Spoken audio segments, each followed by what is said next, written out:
खास रक्षाबंधन निमित्त लाडकी बहीण रक्षाबंधन सेल 9 ते 21 ऑगस्ट पर्यंत। तर मग वाट कसली बघताय, चला महाराष्ट्र व कर्नाटकातील सर्वात भव्य मॉल मध्ये सर्वात मोठा सेल आपल्या रवींद्र वस्त्र निकेतन सलगरे मध्ये। प्रचंड व्हरायटी, सर्व फ्रेश मालावर असंख्य ऑफर। 10,000ची सिल्क साडी फक्त 2,500, 1,000 रुपयांची जुला सिल्क 499 ला, जेंट्स साठी एक शर्ट वर 2 शर्ट फ्री यासह असंख्य ऑफर्स। ऑफर फक्त 9 ते 21 ऑगस्ट पर्यंत। रवींद्र वस्त्र निकेतन सलगरे व शाखा।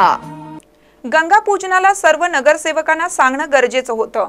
काँग्रेस नेत्यांकडून प्रोटोकॉल मोडीत काढण्याचा प्रकार नाही का, विलास गाडीवड्डर यांचा सवाल। सध्या निपाणी तालुक्याचं राजकारण खूप वाईट दिशेने जात आहे। विकासाच्या धोरणाचे राजकारण होताना दिसत नाही। सध्या तालुक्याच्या विकासापेक्षा अधिकाऱ्यांच्या बदली करण्यामध्ये नेते मंडळी व्यस्त असल्याचं चित्र निपाणी तालुक्यात पाहायला मिळतंय। सध्या निपाणीचा पाणी प्रश्न खूप मोठा असून जवाहर तलावाचे 2 वेळा गंगा पूजन झालं आहे। एकीकडे प्रोटोकॉल सांगायचा आणि दुसरीकडे प्रोटोकॉल मोडायचा, हे योग्य आहे का? खासदारांच्या उपस्थितीत होणाऱ्या गंगा पूजनाला सर्व नगरसेवकांना सांगणं गरजेचं होतं, पण काँग्रेसच्या नेत्यांनी कोणालाही न सांगता खासदारांच्या हस्ते गंगा पूजन करून घेतलं। हा प्रोटोकॉल मोडीत काढण्याचा प्रकार नाही का, असा सवाल माध्यमांशी बोलताना माजी नगराध्यक्ष व विद्यमान नगरसेवक विलास गाडीवड्डर यांनी काँग्रेस राष्ट्रवादीच्या नेत्यांना विचारला। पाहूया विलास गाडीवड्डर काय म्हणतात। की निपाणीमध्ये जे आता हे राजकारण चालू आहे हे फार वाईट दिशेला नेण्याचं काम चालू आहे। कारण विकासाच्या धोरणात्मक काय या ठिकाणी काम चालू आहे। गेल्या अनेक दिवसापासून निपाणीचा पाणी प्रश्न हा अतिशय गंभीर झाला। मी मोर्चा देखील आमच्या सगळ्या सहकाऱ्यांच्या याच्यातनं नागरिकातून काढला।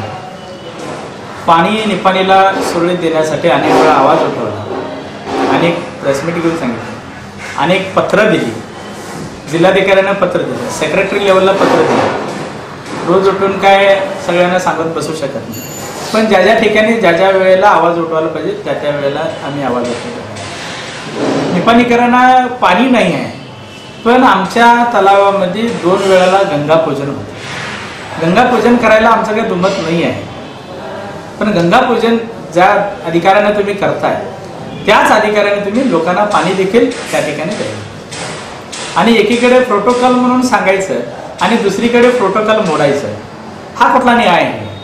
कारण यर्नाळ गावामध्ये त्या ठिकाणी प्रोटोकॉल मोडला म्हणून एवढं गाजावाजा झाला की काय त्या गावामध्ये दहशतीचं वातावरण निर्माण करून ठेवलं। आणि निपाणीमध्ये निपाणीच्या नगरसेवकांनी माहितीच नाही आणि निपाणी तलावाचं गंगापूजन होतं। गंगापूजन करायला दुमत नाही आहे आमचं, पण तिथं तुमचं प्रोटोकॉल कुठं गेला? तिथं पण तुम्ही प्रोटोकॉल सांभाळायला पाहिजे वास्तविक।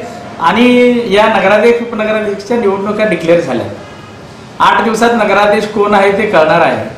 असणाऱ्या तिथं होणाऱ्या नगराध्यक्षाला घेऊन त्या ठिकाणी गंगापूजन केलं असतं तर अधिक त्याला महत्त्व प्राप्त झालं असतं। किंवा तुम्ही मार्गदर्शन करायला पाहिजे, आमदार आणि खासदार आणि नेते मंडळी, तुम्ही नगरपालिकेला मार्गदर्शन करायला पाहिजे की बाबा हे असं नाही, हे चुकीचं आहे आणि तुम्ही निपाणीला पाणी कशा पद्धतीने व्यवस्थितरित्या लोकांच्यापर्यंत पोहोचल याकडे लक्ष द्या म्हणून सांगायला पाहिजे होतं।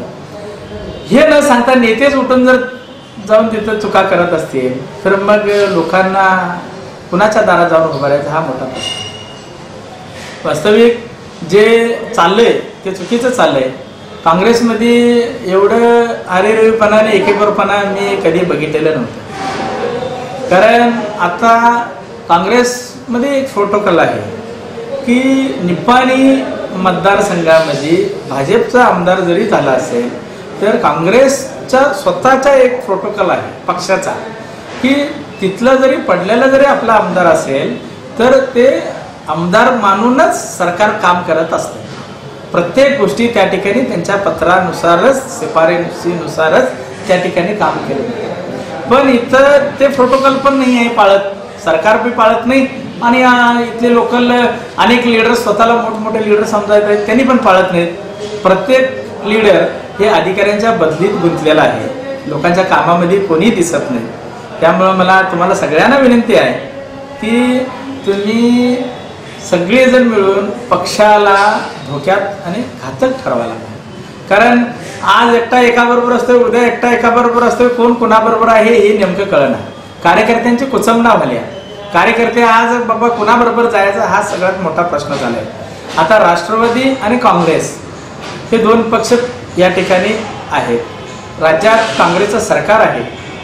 तर हे दोन्ही पक्ष गट मी पुढं काय तू पुढं ह्या वर्चस्वावर चालल्यात.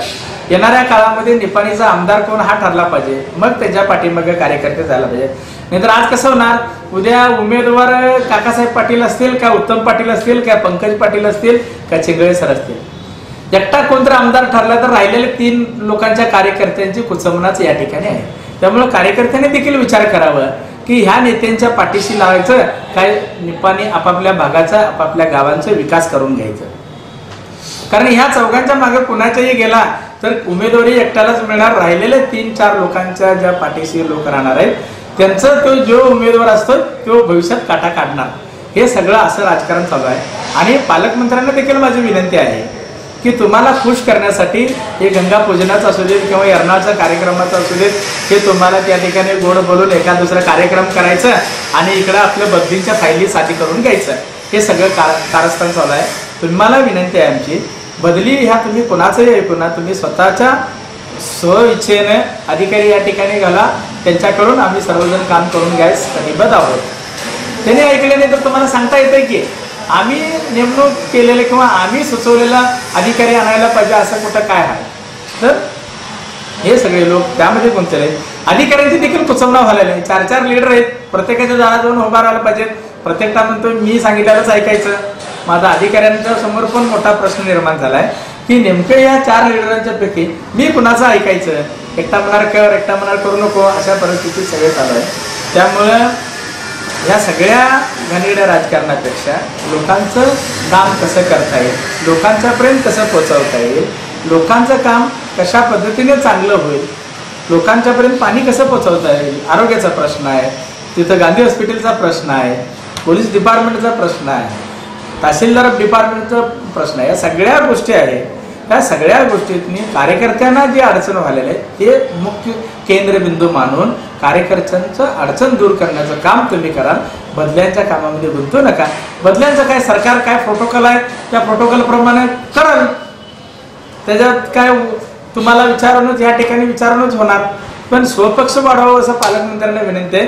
दत्तक पक्ष वाढवू नये. दत्तक पक्ष वाढल्यानं पुढं दत्तकच घेऊन सगळं कार्य करावं लागेल एवढं या ठिकाणी मी विनंती करतो. आणि येणाऱ्या काळामध्ये आमदार आणि खासदार यांनी दोघांनाही माझी विनंती आहे की तुम्ही 30 नगरसेवक आहेत, त्या 30 नगरसेवकांना घेऊन त्या ठिकाणी निपाणीतल्या सगळ्या विकासात्मक धोरण त्या ठिकाणी ठरवावं. आम्ही तुम्हाला त्या ठिकाणी कुठल्याही प्रकारचं राजकारण न आणता तुम्हाला आम्ही सहकार्य करण्याची भूमिका त्या ठिकाणी ठेवतो एवढं सांगतो. आणि येणाऱ्या काळामध्ये निपाणीला पाणी, आरोग्य आणि स्वच्छता या सगळ्या गोष्टी, मूलभूत सुविधा, आज सगळीकडे जनावरांचं वावर जास्त वाढलेला आहे, त्याकडे लक्ष दिलं पाहिजे. या सगळ्या फार गोष्टी आहेत.